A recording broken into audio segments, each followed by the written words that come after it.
நானும் 2 நாள் பொறுமையா சொல்லி பாக்குறேன். நீ கேக்குற மாதிரி இல்ல.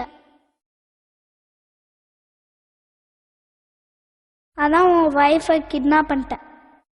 நீ மட்டும் எனக்கு சைக்கிள் வாங்கி தர சொல்ல உன் வைஃப் வீட்டுக்கு வர மாட்டா. Yours truly Raghav.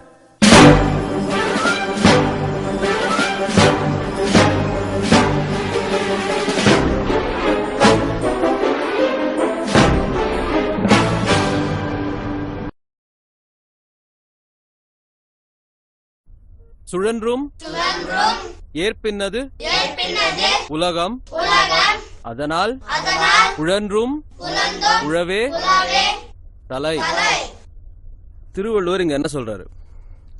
உலகத்துல எத்தனை தொழில்கள் இருக்கலாம். நீங்க படிச்ச நாளைக்கு டாக்டர் ஆவீங்க, என்ஜினியர் ஆவீங்க, வக்கீல் ஆவீங்க. எத்தனை தொழில்கள் இருந்தாலும் உழவு தொழில் தான் சிறந்த தொழில் அப்படிங்கிறாரு. என்ன தொழில்?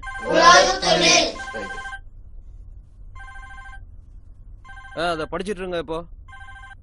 சுந்தரம் சொல்லுப்பா. எனக்கு இங்க லேண்ட்ஸ்கேப் சொல்யூஷன்ஸ் ஒரு கம்பெனில வேலை கிடைச்சிருக்குப்பா.